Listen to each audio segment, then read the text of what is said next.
Hi everyone, Rene Bastarache with the American School of Hypnosis, and I'm going to hypnotize you 5 different ways if you watch the entire video. You know, one of the biggest problems with hypnosis is that it's so mysterious that most people don't really know what it is. The truth is that we're hypnotized covertly on a daily basis, as much as 15 to 20 times or even more a day. There's so many different ways of doing it, and you're going to see 5 of them right here in this video. If you're new to our channel, please be sure to subscribe. And if you get value from this video, I'd love it if you'd click the like button below. Also, we just launched our early bird special for our upcoming live hypnosis certification course coming in September on Zoom. So if you'd like to get a huge savings, just click on the link right below this video. So let's get started. First of all, I'd like to give you one of the simplest definitions of hypnosis that I know. Hypnosis is simply being open to suggestion. So keep that in mind. I'm going to get back to that after these 5 examples. So the first one, what I want you to do is I want you to read the paragraph you're going to see on your screen in just a moment. So as soon as I put it on, take however much time you need to read through it. I want you to pause this video, read through it, and once you've done that, come on back.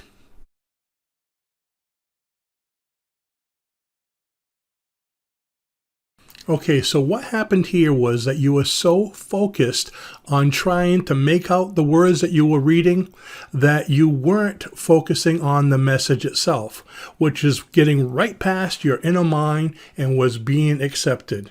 Yes, you were open to suggestion, so that was one method of hypnosis. That's also known as an analytical approach by keeping your mind busy.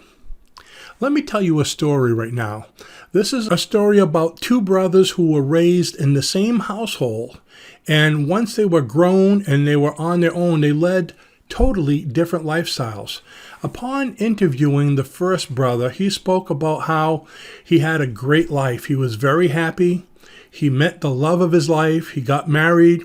They had 2 intelligent children that went on to be very successful. He had a nice home, lived in a great neighborhood, and he had a great job that he really, really loved. So he turned out to be quite successful. And he said his mother raised him because his dad walked out on them when he was 8 years old. His mother turned to drug and alcohol as a way to deal with her depression. Because of the drugs, she was unemployed, and they lived in a rundown tenement building in a very bad part of the city. Now, she was quite often abusive, so what they did was they went to live with her brother, and eventually they spent most of their time living out on the street.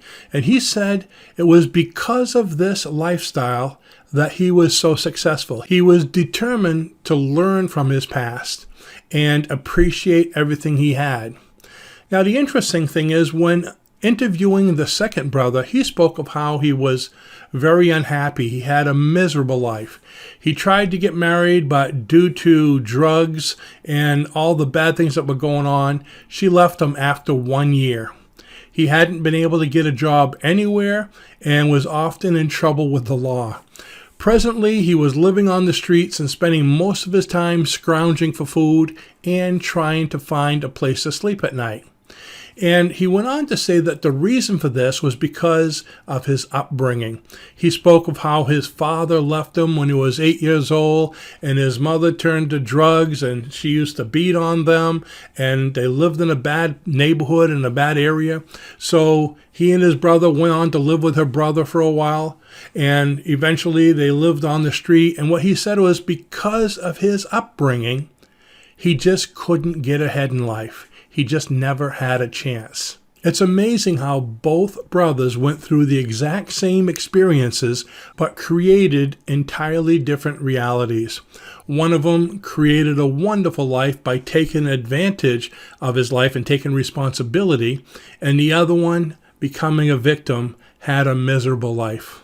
Now, this story that you just experienced is also known as Eriksonian hypnosis. Eriksonian hypnosis is delivering messages or suggestions in the way of a story or a fairy tale or a parable. So by listening to the story, you came up with your own conclusion. You related the story to yourself. So this is another form of hypnosis. Okay, let's move on to the third method. Right now, don't think about a monkey jumping up and down on your kitchen table, screaming while playing the banjo wearing a pink tutu. Don't think about it. Did you think about it? Okay, that's another way the mind works.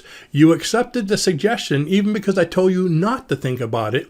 You did because the subconscious mind does not understand negative. Negative is a conscious construct. The subconscious, where all suggestions are accepted and acted upon, does not understand negative. Here's another example. If I told you you were walking in the room and I said, "Don't look," you immediately look, don't you? Imagine a young child, maybe 4 or 5 years old, walking across the room holding a glass right filled to the top with water, and you say, "Don't drop that." They drop it. Instead, you need to say, "Bring it here." They don't understand negative, so whatever the focus was is what they're going to do. So don't drop that is drop that. Don't look is look. So always speak in positive. So that's 3 ways. Now let's move on to number 4. This is called direct suggestion with 2 opposing results. So listen to this. You're a wonderful person. You're successful at anything you do. Your new mantra is, "I can do it." Now think about what I just said. There's 2 ways you could have taken it. Number 1 is you could have accepted it. I am a wonderful person. I am successful at anything I do. I can do it. Or you could have said, maybe you want to be a little ornery and fight me here, and you could have said, "Nope, I'm not. I'm a terrible person. I can't do it. There's no way I'll succeed." So the first way, you accepted suggestion. The second way, when you resisted, you gave yourself a counter suggestion. Guess what? You accepted your own counter suggestion, which is self-hypnosis. So you still were open to suggestion. You hypnotized yourself, self-suggestion. And that happens a lot. A lot of times people will hear things and they'll do just the opposite, just to be resistant, just to be ornery. And they're hypnotizing themselves. So you accept it or you do just the opposite. But either way is hypnosis. And number 5, if you watched this video all the way through to this point, then you were hypnotized by my initial suggestion.